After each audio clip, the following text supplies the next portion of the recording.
Here, we understand that there is the issue of the economic component. For the longest time, politicians politic, but their economic propositions, are they sound? Are they in tandem? Are they realistic to the people of Kenya? Well, the Economy Desk will be dissecting that as the year opens up. But today being the first show, this particular year, 3rd of January 2022, I'm glad you're able to join us. My name is Nokip Kimbor.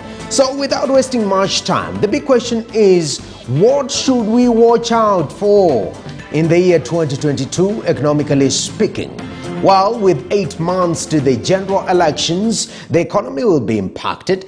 This coming amidst the evolving global COVID-19 situation. Here are some of the key issues to look out for this year. Every 5 years, the economy is shaken by the politics surrounding general elections, a factor that will be at play in 2022 as the country approaches a change of regime. On one hand, the African economies have significantly been resistant to political risks. We've seen markets outperforming the risks. We've seen investments being attracted.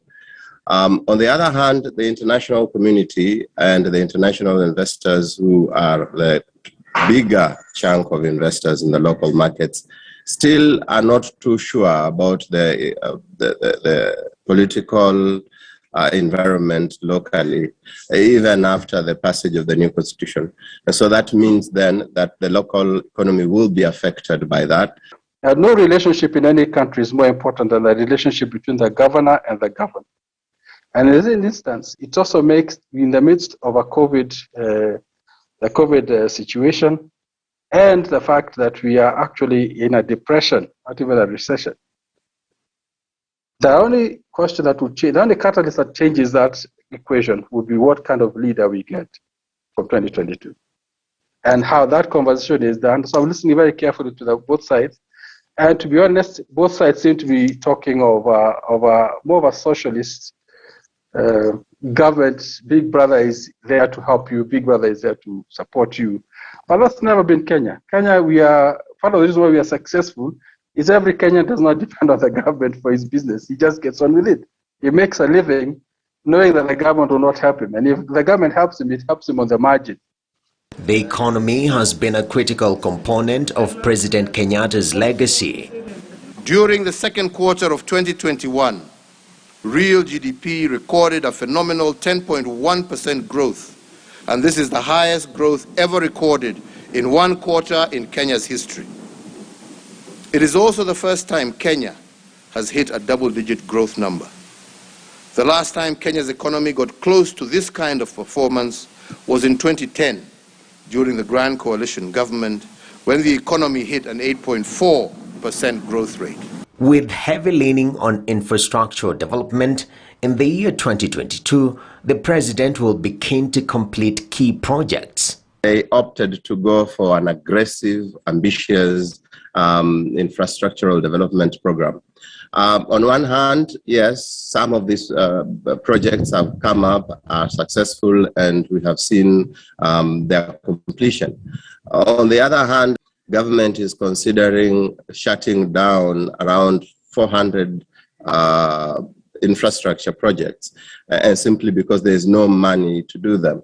And so it looks like the president and his handlers have opted to adopt a strategy of a few focused projects to finish with, so that it can finish strong, as opposed to hundreds and hundreds of them that are not complete and will be completed by the next administration and will not be part of his legacy.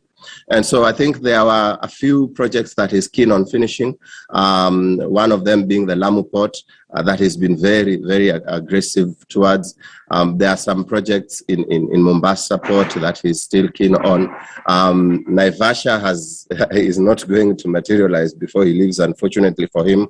Amidst all these, Kenya plans to float 2 new sovereign bonds in the next 6 months to finance the budget and repay part of its inaugural Eurobond floated in 2014, raising even more concern on the country's debt sustainability.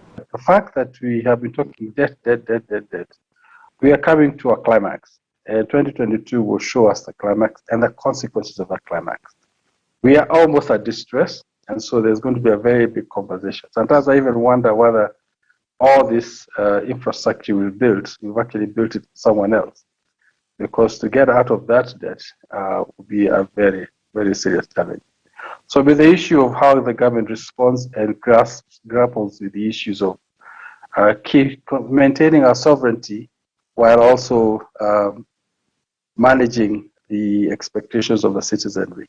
We are almost 54 million people.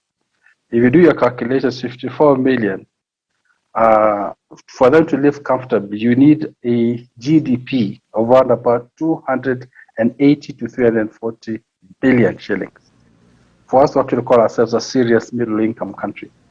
So, given that right now we are estimated to be about 100 billion, you can see we need to multiply our economic size by 3 times. But if you look at our GDP, debt to GDP ratio, we're almost at 100%.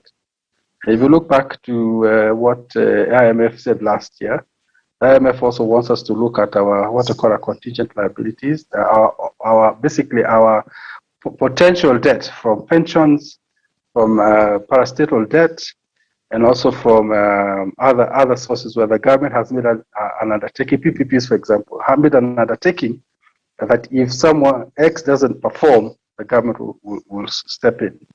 And so you have a very tall order on how we're going to square the round hole in that space. Drastically cut its expenditure, which I expect will happen. We've been talking about this for a long time.